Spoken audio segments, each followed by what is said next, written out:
Breaking ball and a call. Strike three. Third strikeout for Zack. He's going to just watch it go. A grand slam for Bryson Stott. And there's a high fly ball. Deep right field. Harper watches it fly.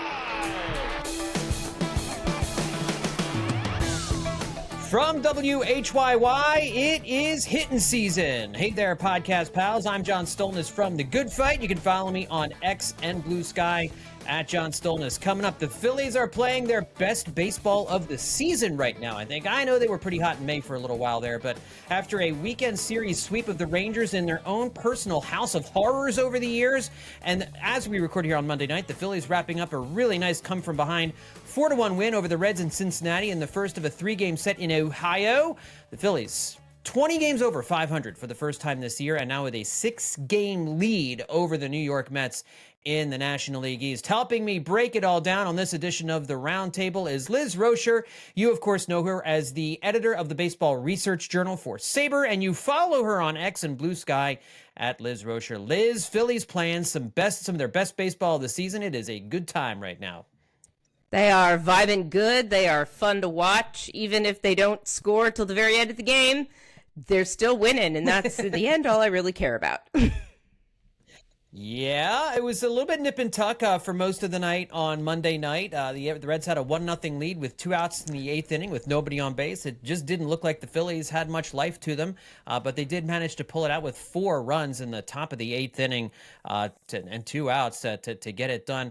Justin Klugh not joining us here on the podcast tonight. We will talk to him a little bit later on in the week, but let's dive right in on the headlines with this team right now, Liz. And of course, as I mentioned, Phillies win 4-1 on Monday night. 69-49 on the season, a season high 20 games over 500. And on June 12th, Liz, the Mets had a 5.5 game lead on the Phillies in the National League East. That lead is now 6 for the Phillies. We have seen an 11.5 game swing in the standings in the National League East over that time. Now, that's 2 months.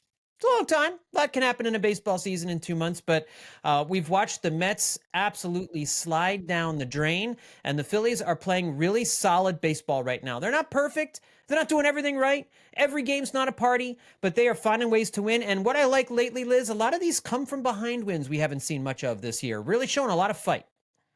That's what's really encouraging to me, is that I looked at the 1-0 score tonight, and at, another such score, 2-0 score in Texas. Right. And my assumption was that all right, I guess this is just how it's going to end, because I've been trained from the beginning of the season to think this. Yeah. But they've been pulling it out late. They haven't been giving up. They haven't been folding. It's nice to see that they've fought like all 9 innings. All 9 innings. That's the personality of these Phillies. That's what it should be. And I'm glad to see that, it took them a few months, but they're finally settling into it.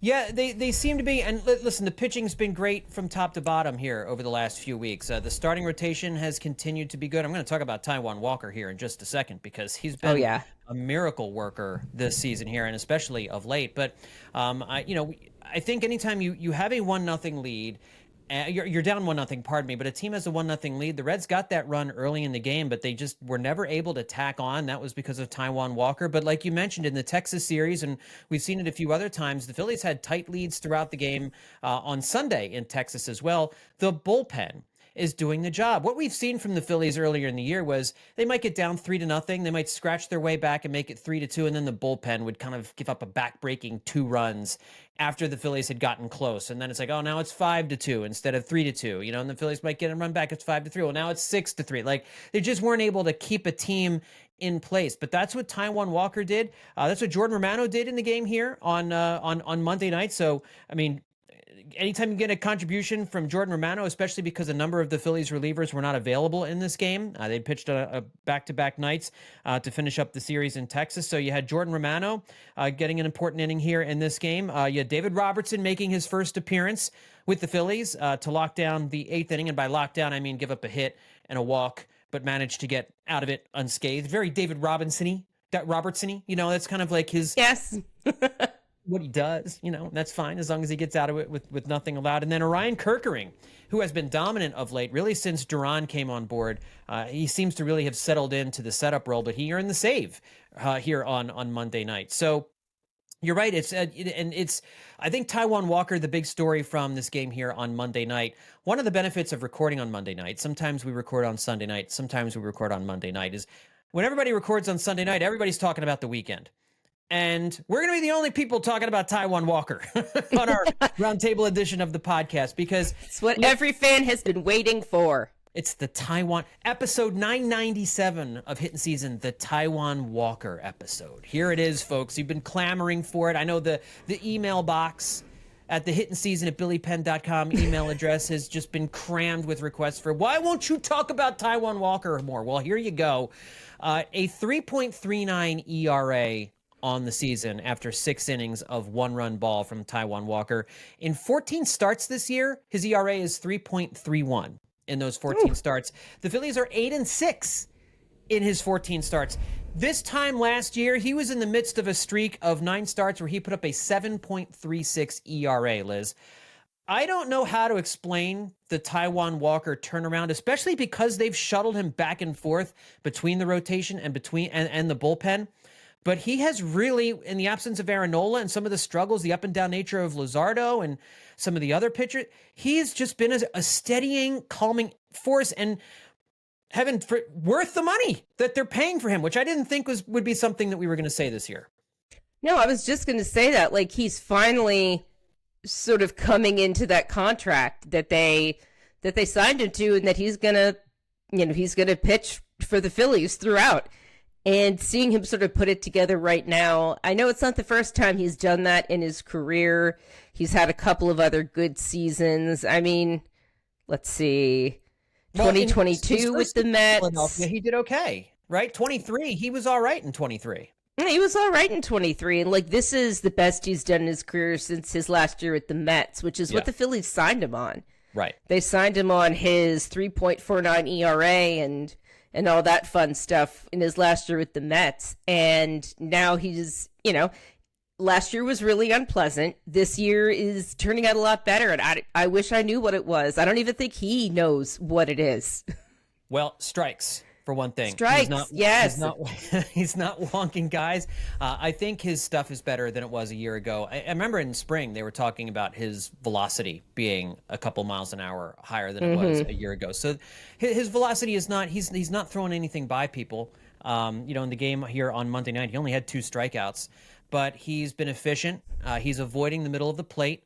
He's avoiding getting barreled up, so he's not giving up home runs, and he's not putting guys on base. 1 walk in 6 innings in the game here on Monday night. If he's not putting people on and he's just kind of getting a lot of weak contact, he's missing the center of the plate and not walking guys. And when you can do that and your stuff is a little bit better than it was a year ago, then it's going to play up. And he's had remarkably good command so far this season, especially when he's been in the starting rotation. That's what you've got to do when you're a pitcher like Walker. Like, people think strikeouts are the holy grail, but they're not. Weak contact can get it done, especially if your velocity isn't as high as some other guys. But, his velocity clearly needed to take a tick upward from what it had been in order for all of this to be effective. And it's like he's finally gotten his velocity where it needs to be. He understands the plate and the strike zone and where his pitches need to go. He's got a lot of control. It's great to see. It's really wonderful to see. A year ago, his fastball velocity was averaged 91.5 miles an hour. This year, it's averaging 92.3 miles an hour. It was 92.8 in 2023, his first season in Philadelphia. He's actually, not throwing it a ton because he doesn't really throw the four-seamer all that much. He throws a cutter for a lot of the time. The cutter is about the same. It's been right around the same velocity. The slider is a little bit harder. The slider is a full mile an hour faster than it was a year ago from him. And so that's been part of the difference. Is his stuff has been a little bit better. But I also mentioned the walk rate for him. Last year, 9.7% walk rate. This year, down to 7.4%. So that's a big deal for him, is just getting that walk rate down, staying away from the middle of the plate, not getting hurt by the long ball. And so The Taijuan Walker podcast. That's what this is. Taijuan Walker appreciation podcast. Just a tremendous job by him here on Monday night and really all season in 2025. He's probably earning a spot on the postseason roster in some form. You know, he's not going to start a postseason game, but I wouldn't be at all surprised if he manages to. I don't know exactly what the role would be, but I wonder if he's earning a spot somehow, somewhere, some way. You would think, like right now, the way he's pitching, you don't want to, it doesn't feel like you want to sit him. Doesn't feel like you can, when someone's pitching that well, it's not even about reward, rewarding someone for a turnaround. It's about you need that pitching. You need that to be in your rotation or in your bullpen. They're going to need a long relief guy. They're absolutely going to need one. And Walker could do it. I mean, I don't know. I personally do not know his stats, starting as opposed to middle relief, as opposed to sort of, innings 7, 8, and 9. I don't think they've given him a lot of chances in 7, 8, and 9. But I don't know what the difference is. But whatever it is, I would definitely pay attention to it because he's been good starting this year. If they could get away with using him in long relief, if that's somewhere they think that he can excel, they'll definitely need someone to do that in the playoffs. There will be someone who cannot make a long start for whatever reason. Maybe they have to have a bullpen game, which is a terrifying thought. But if they do, a guy like Taijuan is perfect to be in there. He's the perfect guy to start.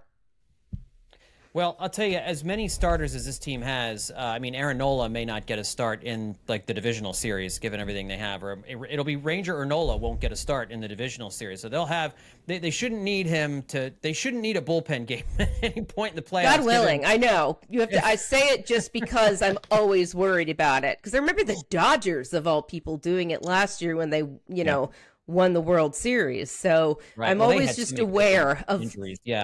Yeah, trying to include all of the possibilities. Right. Sure thing. And as a reliever this year in 17 innings, Taijuan Walker has a 3.71 ERA. It's 3.48 as a starter coming into tonight. The ERA that's not bad. It's a 3.31 ERA now as a starter. So, he's done very well. As a reliever in low leverage situations. Tremendous outing from Taijuan Walker on Monday night, keeping the game close until the Phillies bats could figure it out. And in the 8th inning, they figured it out. Andrew Abbott was just mowing them down. It looked like he was on his way to a complete game shutout. But then you had Edmundo Sosa with 2 outs, starting a 2-out rally in the 8th inning, gets a single.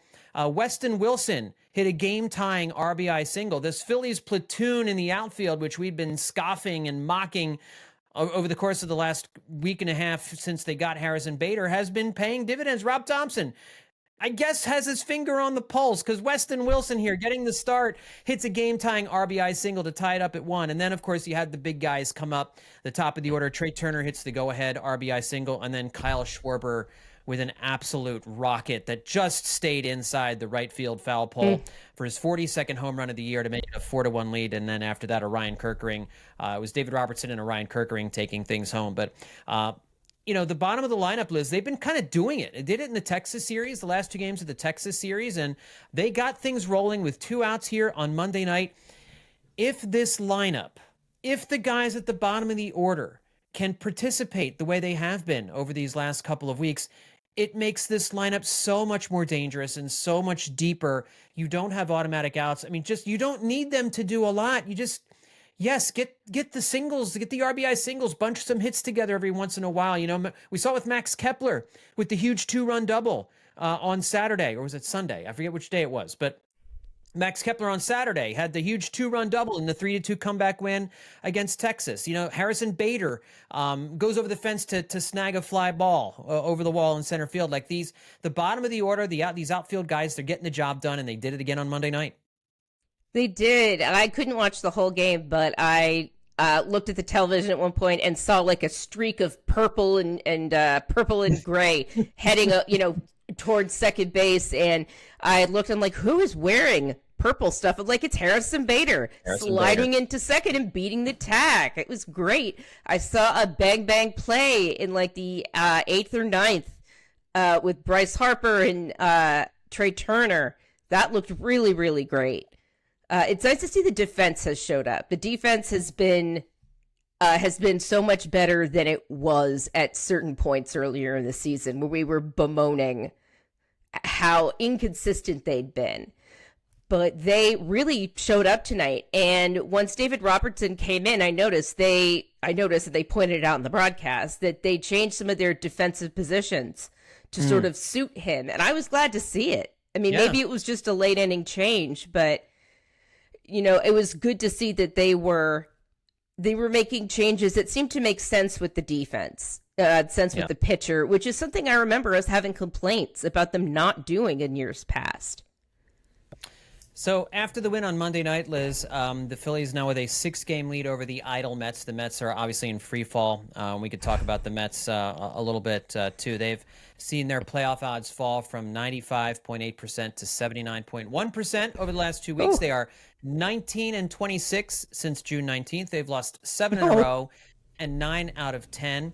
They have a 1.5-game lead for the final wild card spot over the Reds. That grew to 2 games with the Phillies beating the Reds here tonight. But I guess now's a good time to talk about. I want to talk about the Phillies more than the Mets. We'll get to the Mets in just a second. But let's talk about this weekend series in Texas as well.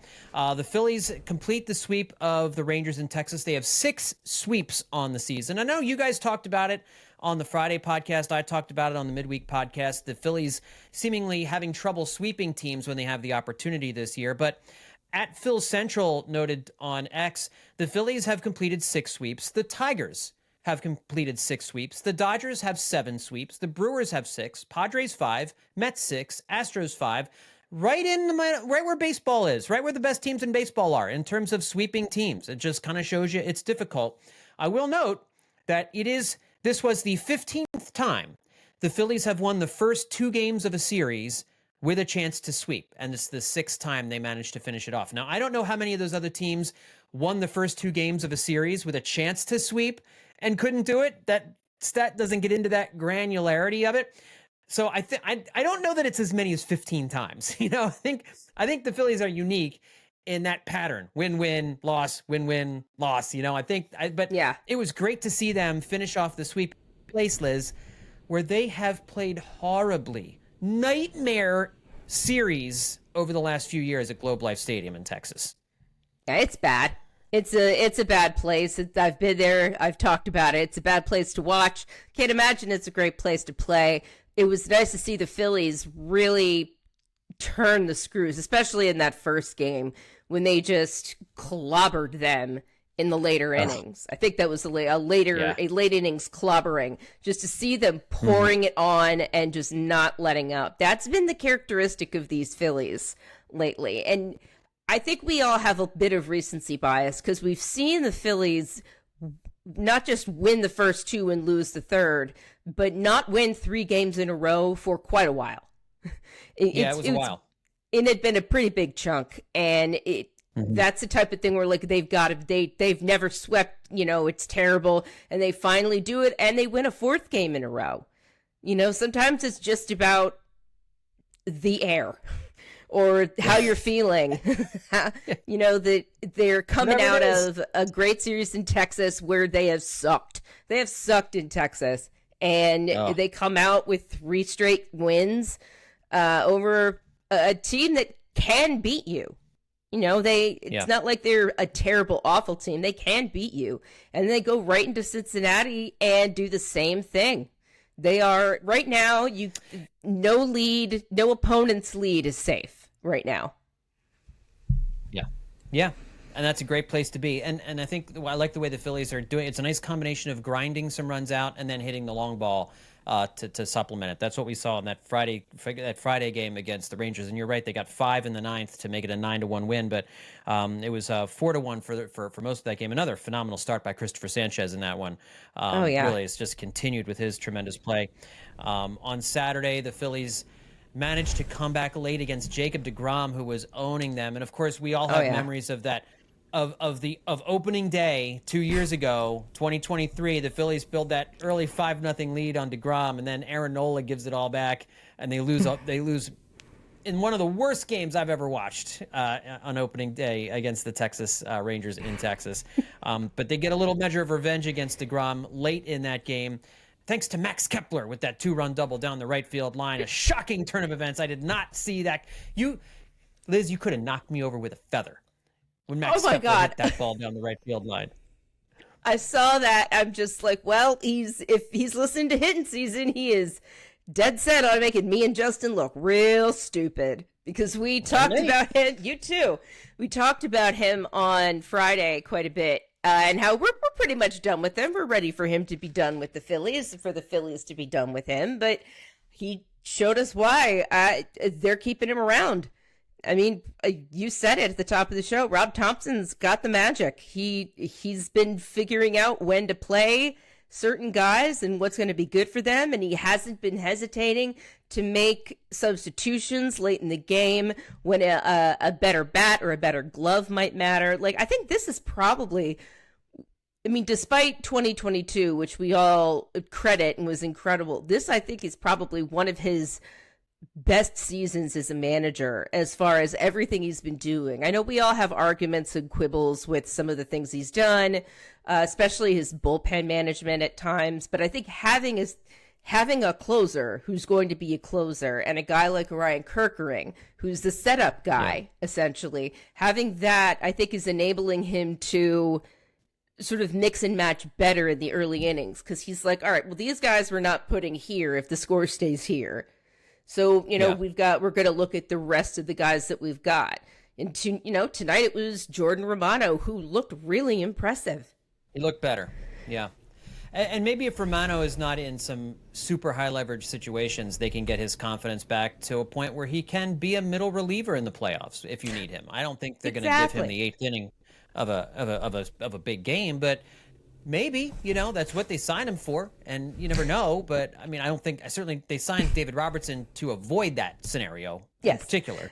But I said on Friday that they need to get him in situations like they did tonight, to get his confidence back up. Just places where he can pitch and he can give up a run or a hit, and it's not the end of the world. Tonight he didn't allow a hit or a run, and he can go back into the dugout and have his evening and feel like he was successful, because he was. Yeah. That's got to be good for him.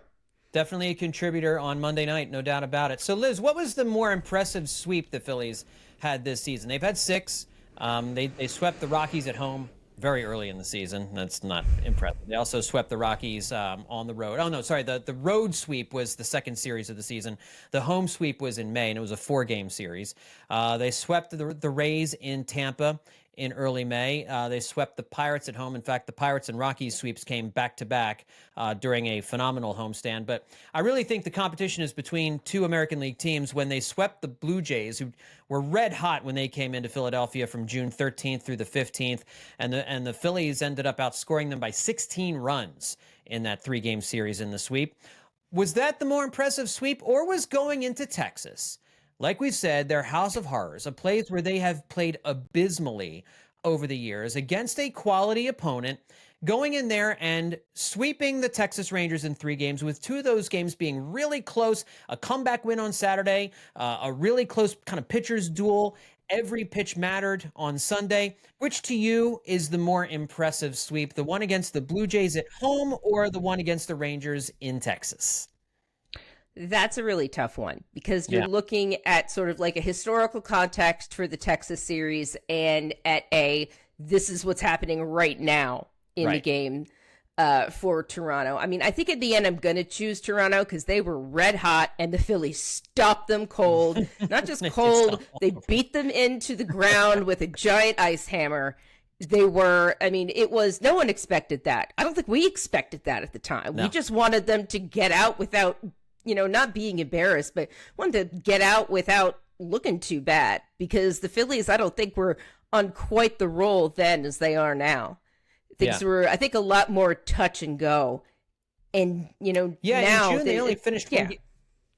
I was going to say, in June they only finished 1 game over 500. So to your point, they weren't rolling, quite like they were going into Texas. Exactly. So I think that's definitely the Toronto sweep is probably the more important sweep, the better sweep. But historically, if you look at the history of Phillies teams past, it's definitely the Texas series.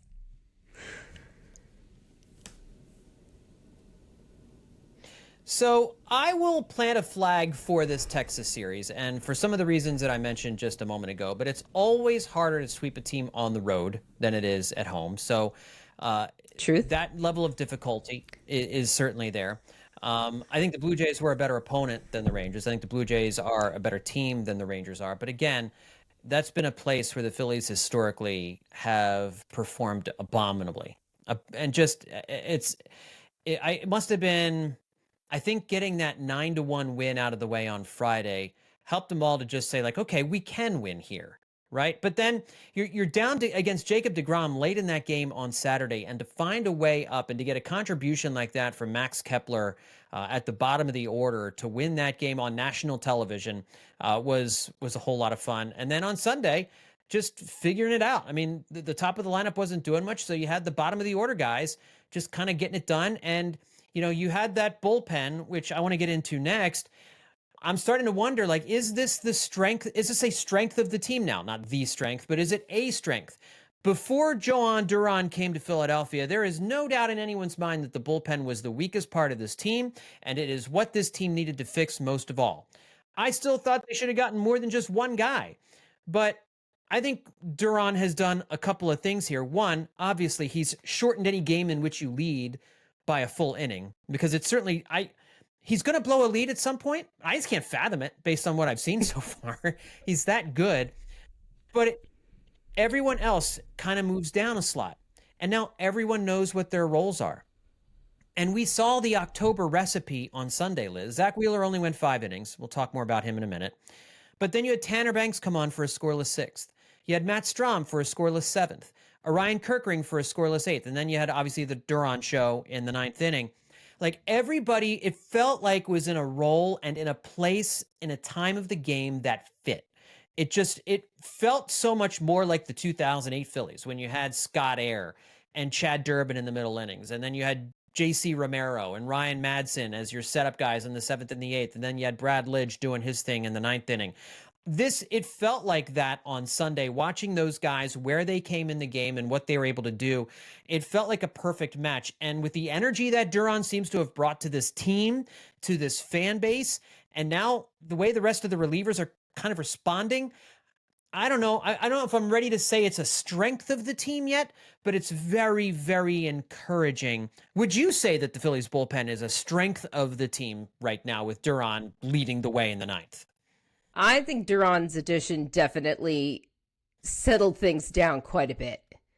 It did exactly what you said it did. It has allowed everyone to get into specific roles. Everyone is feeling more settled. Like, that's something that you don't necessarily know you're trading for until he gets there. And Duran got here and showed immediately why the Phillies went out to get him, why they spent what they spent. And the added bonus is just what you said, that they are now, everyone feels like they know what their role is. And that has been an issue for the Phillies for years and years. Yeah. I mean, earlier this year, before they had Duran, last year, when Alvarado was really shaky. Alvarado was great the year before that. But even then, it was sort of like a toss-up sometimes who would close. And now it's sort of like, all right, Rob, you do not have to think about the 9th inning. Just think about everything up until then. They tried to solve it last year with Carlos Estevez. I feel like they tried to make Estevez their 9th inning guy during the regular season. But he wasn't, and he was good. He was good during the regular season while he was here. But there's a difference in Jhoan Duran, what he gives you right now, and what Carlos Estevez gave you last year. And I think that's what the rest of the relievers are picking up on. Like, there's just a confidence, like, you see it. Nobody's going to hit him. He's not giving up a lead in the 9th inning. That's not happening. I mean, Brad Lidge wasn't even that type of swagger and confidence guy. Like, this is the type, I mean, I love Brad Lidge, but he's your, local neighborhood insurance salesman, when he's walking onto the mound. Duran has got swagger. He's got confidence. It's visible, and that has to make everyone in the bullpen feel really good. That's infectious because they're like, you know what? It's not like I'm that much worse than Duran. There's no reason I shouldn't be proud of my stuff and go out there and act like I'm going to mow him down because he does. Why can't I? We're in the same bullpen. Yeah. Totally. And since the trade deadline, the Phillies bullpen has been among the best in baseball. They have a 1.82 ERA, which is third in baseball. Their FIP of 3.15 ranks sixth. They are fifth in strikeout rate, 27.8%. They are first in walk rate, so just 4.4% walk rate. They're first in WHIP, 0.73. And in batting average allowed, they're allowing a 163 batting average, which is fourth best in baseball. Ryan Kerkering, coming into the game on Monday night, had a 2.25 ERA in the second half of the season since the All-Star break. Matt Strahm, 3.12. Jordan Romano, 3.00. And Tanner Banks, 2.61. And, of course, Duran has not been scored on here in the second half. And now you've got David Robertson joining the bullpen, Liz. Jose Alvarado is in AAA, getting ready to rejoin the team at some point. What was your level of confidence in the Phillies bullpen prior to Duran on a scale of 1 to 10, and what is it now? What's the difference? It was probably a 6 or a 7. Like, I knew that there were guys who could close. Yeah, 6 or 7 then, earlier. Oh, okay. Before Duran, wow, it was like I would have thought. Oh, really? Because I felt like, I couldn't. If I go below 5, it feels like I'm saying most of the time I do not expect them to make a save. Like, if they've got the lead in the ninth, I don't expect them. And you're not wrong. You're shaking your head, and you're not wrong. But I'll say, like, maybe a 5 or a 6. It was a toss-up, really. Okay. I wanted to have more confidence in them because that's all in the past. That Liz is gone. I don't know who she was or what she was thinking. Because with Duran here, it's definitely like a 7 and 8. I feel like saying a 9 is tempting fate, so I'm not. Yeah. But you can all understand that that's what I feel and think. So I'll say an 8 because like it's been night and day. In our show notes, you put the ERAs, the second half ERAs of some of the other bullpen guys, and they are really great. Like, it's stuff that I didn't expect. And Duran's only been here a couple of weeks. Yeah. Yeah. I mean, it feels like 11 days he's been here. This is August 11th. So just 11 days, and the difference that he's made. He's only been in 3 games, right? 3 games for Jhoan Duran for the Phillies so far. But just tremendous effort. And he wasn't available on Monday night after pitching twice in 3 games in Texas. But actually, I think he's been in 4 games with the Phillies now. If I'm not, I don't remember. It doesn't matter. I should remember every Jhoan Duran experience. 3 games, I think, is what it was for sure. All right. Let's talk a little Zack Wheeler, Liz. I mean, we've been talking a lot of great stuff with this team at the moment. Zack Wheeler pitched around reduced velocity on Sunday. Everything's down about 1.5 to 2 miles an hour. The fastball's down, the slider's down, the sweeper's down. Only went 5 innings on Sunday afternoon. Gave up just 2 runs. Kind of danced between the raindrops for most of his starts. Struck out 7, but walked 3. And fastball command was not where it needs to be for him. Generally speaking, when Zack Wheeler's on, he's throwing 96, 97 miles an hour and putting the fastball wherever he wants in the strike zone. That's just not happening right now for him. He's clearly struggling to figure it out.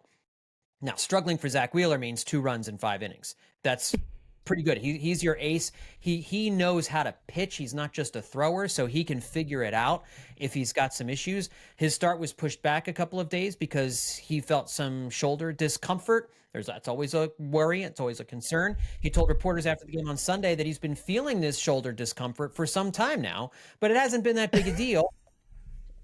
Again, dude, how did this, like, if you've been feeling it for a while, say something sooner. And he said it hasn't been the same since his pitching well. Maybe he felt like he shouldn't. Yeah, right. I guess. But so he didn't look like his normal self. He managed to get through the game. The Phillies won the game. So all in all, at the end of the day, everything was fine. And everybody was looking to see how he would feel on Monday after the game on Sunday, how he would feel, how the shoulder would feel. And he says physically, there's no pain now. He feels better. He feels fine. He's just got to get the velocity up. It's not a big deal. He's downplaying it. The fan base is, generally speaking, I think, not downplaying it, but also that nobody's going overboard just yet, which I think it's very reserved of us. I do see some corners of the internet. They're saying, well, they really should just shut him down for 2 weeks and get him right. Well, if that's not what's needed, then don't shut him down. Like, this is the problem we got into last year when the Phillies had a big lead and they just like, you have an itchy, do you have an ouchie? Shut him down. Let's get him ready for the playoffs. Like, you can't approach it like that. And I think the Phillies are careful about that.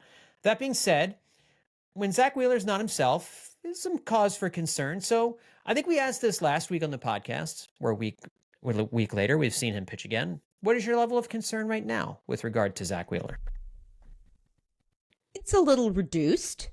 Seeing him go out and not give up 4 runs in 5 innings was good. Seeing him throw like 83 pitches in 5 innings was not as great. Mm-hmm. I am hoping that he can figure it out, because when velocity is down, that usually, there's a bigger problem. The one thing I was guessing is it dead arm? I have no idea if shoulder soreness contributes to that, but you'd think they would say it's dead arm if it was. But it also feels like these Phillies are the Phillies that didn't say anything ever about injury to the public, only instead of kind of being meaner about it, like Joe Girardi was, like telling everyone his strategy not to tell anyone anything.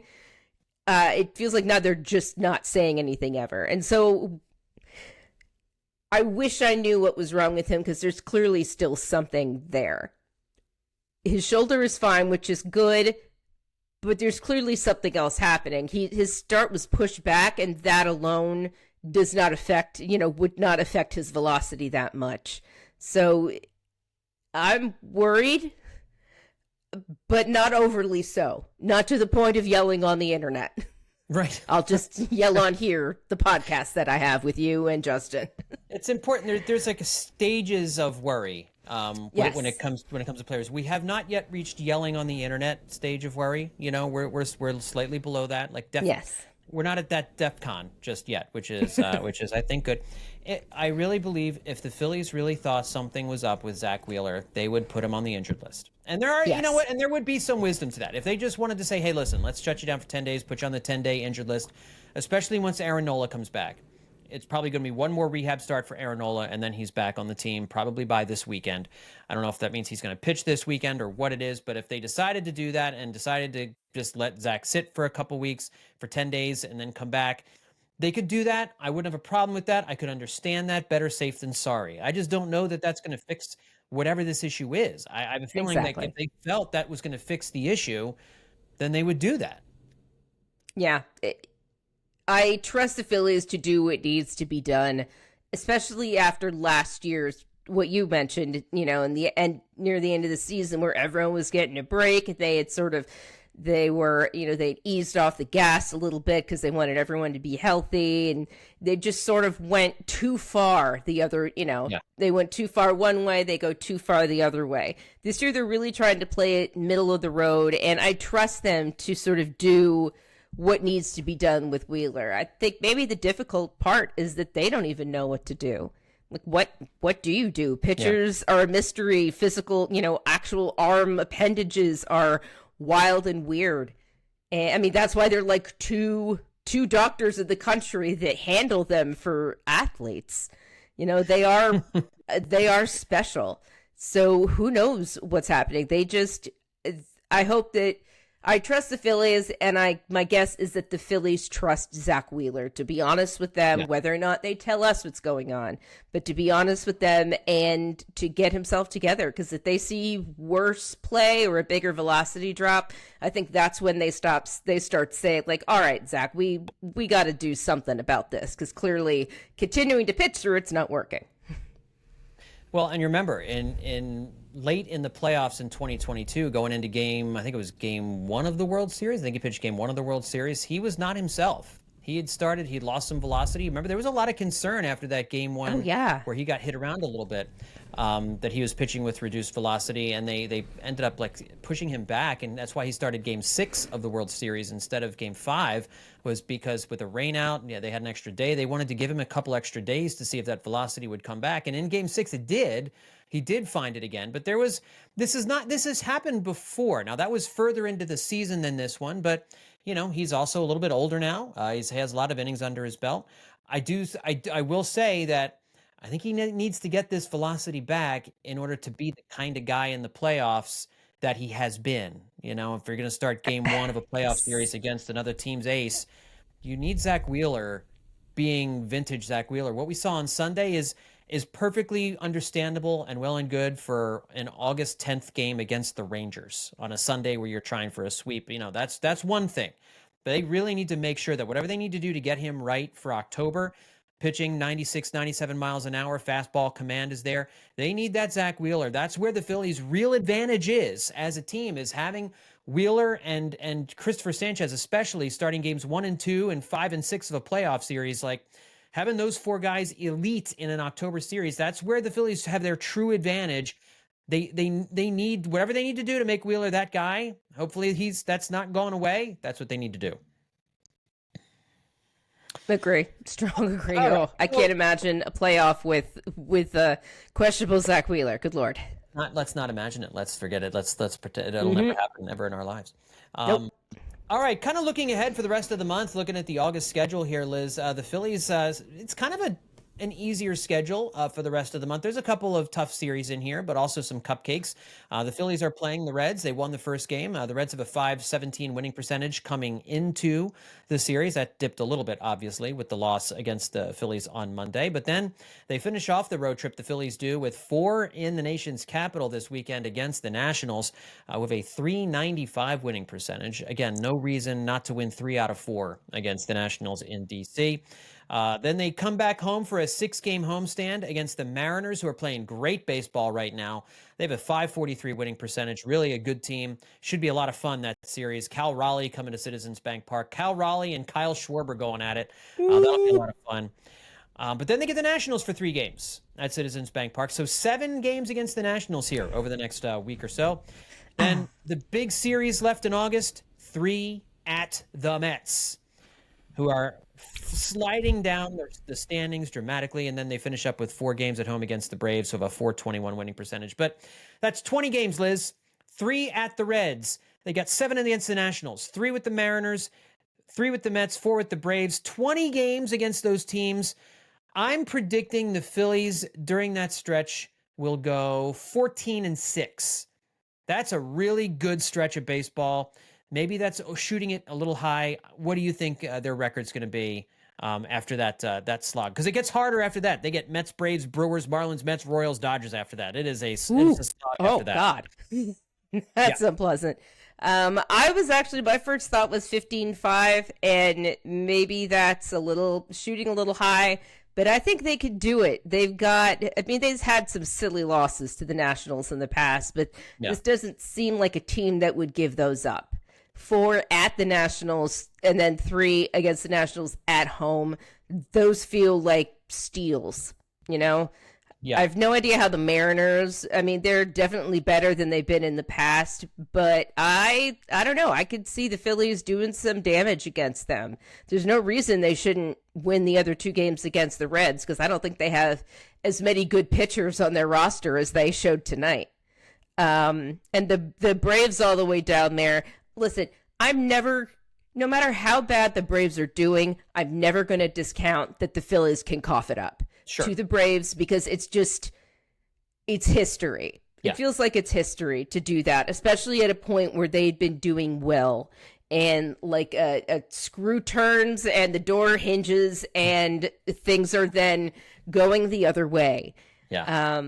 I just hope they don't get swept by the Mets. That's what I hope. They can lose 1 or 2 to the Braves and I'll be fine. They cannot get swept by the Mets. I really do not want that to happen. even as the Phillies appear to be pulling away from the Mets, that will still be a good litmus test for them, because that has also been a house of horrors for them over the course of the last 12 months. That'll be a big series. That might be the Mets season right there. At least their chance of winning the division. We'll see where things stand, obviously, in a couple of weeks when that series rolls around at the end of the month. But yeah, it should be interesting as the Phillies finish up. And I'm going to have my son Ethan's going to join me for a national scouting report on the midweek episode of the podcast to give us a little bit. Yes, we've been watching a lot of Nationals here in the Stolnis house, and they're a rough watch, guys. They could win all 7, and it wouldn't surprise me at all. Like, the Phillies may jump up to number 1 in run differential in the National League after this 7-game swing. The Nationals are that bad. Listen, it's really bad. Your son is getting the same education at his age that you got at your age watching the Phillies. Well, and he has the benefit of the 2019 World Series under his belt. I mean, he's already got it better than me. That's what I tried to tell him the other day, because he was really upset and despondent about it, And I was like, buddy, you've already seen a World Series. I didn't get to experience that until I was old and grown, Exactly. So he's okay. There's some rough days. He'll tell us about it in the midweek episode of the podcast. So everybody can look forward. Can't wait. All right, let's finish off the podcast, Liz, by laughing at the New York Metropolitans. Yes, let's. I mentioned their playoff odds have fallen from 95.8% to 79.1%. They're still very likely to make the postseason. Oh, yeah.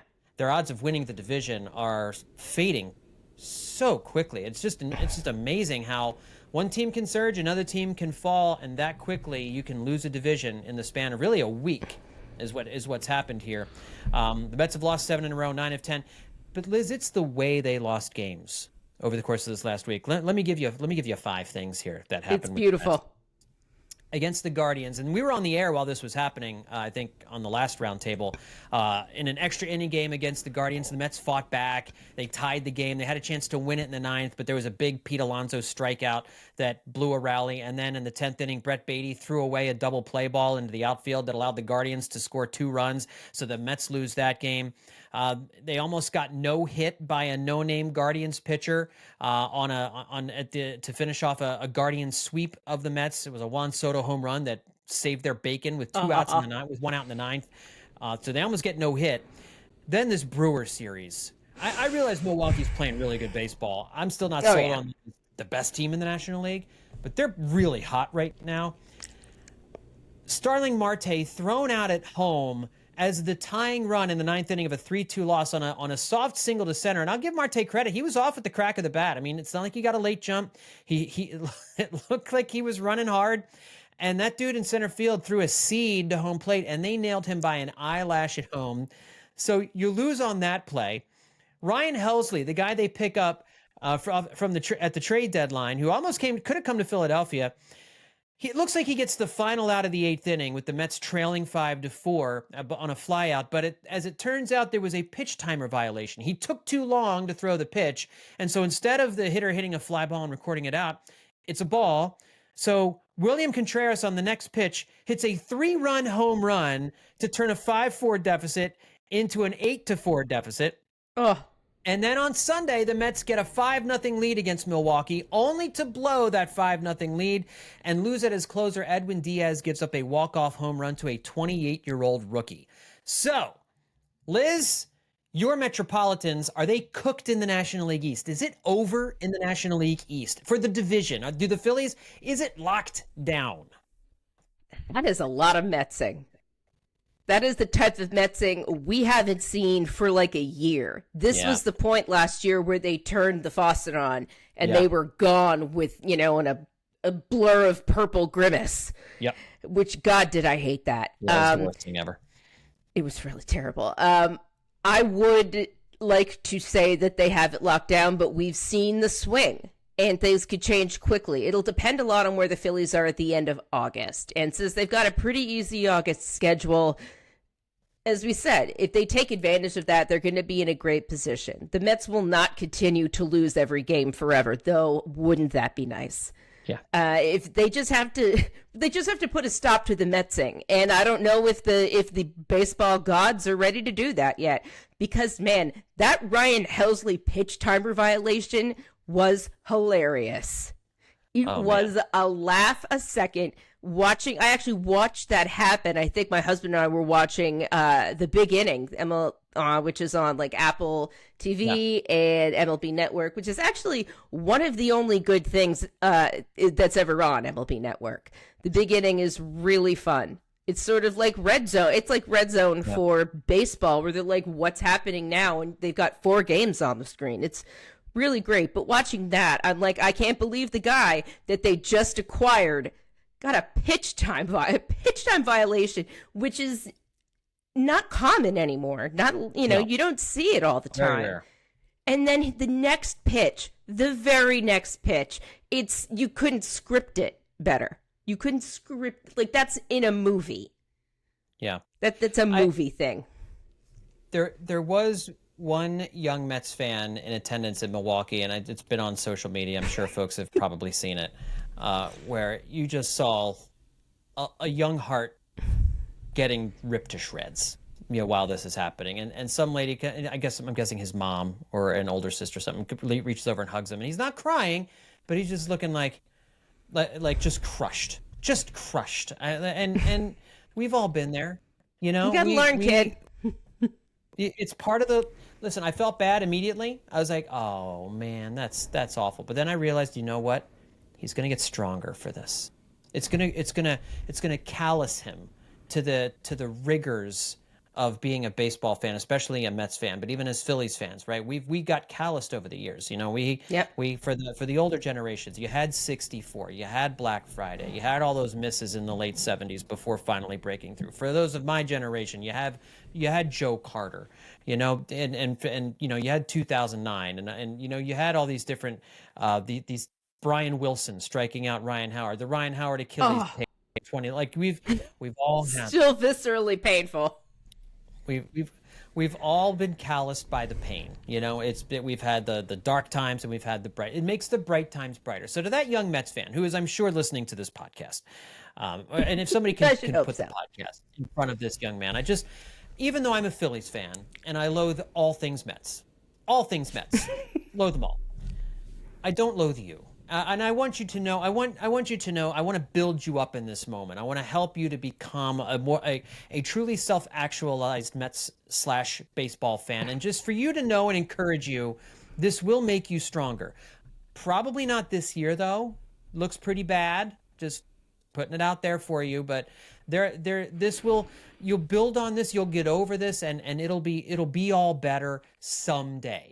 I'm thinking 2055 is probably by the next time the Mets win a World Series. It's a nice round number. I felt pretty good about that. But anyway, I just wanted to offer that little bit of encouragement to a young man in Milwaukee who I'm sure is listening to this podcast. I don't know if you have any other words of encouragement. We're mentioning him not by name. I don't know his name. He's just he is sad young man on the internet. That's his name to me. Sad young man on the internet. Sad young man on the internet. Many Mets fans have been over time. It's his X handle, probably. All right, Liz, let's finish up this podcast with some final thoughts. You have any final thoughts to wrap the show up here? Not really. I will say that my little niece, who is like 9-10 months old now, is adorable. I have not managed to get her into any Phillies gear yet, but she was obsessed with my father's Phillies hat when he visited her this weekend, was just grabbing at it and could not stop. I don't believe she's done this with any other hat he wears, though he actually doesn't wear any hats but Phillies hats. So I'm just going to assume that means she's going to be a Phillies fan if I have anything to say about it. Her father, my brother-in-law, is a Mariners fan, though not quite very intense, and my sister could not care less. So I'm hoping that I can be positive Phillies influence on this child. Make sure she wears other sports, items as a young child. She's worn a gritty onesie, which is maybe the cutest thing I've ever seen. So I've got to get her some Fanatic stuff. Yeah, and I got a guy right back there. That's been just he helps complete. I think I'll get her a little stuffed Fanatic. Anything Fanatic works. Yeah, that's a perfect thing. But she can't have mine. That's mine.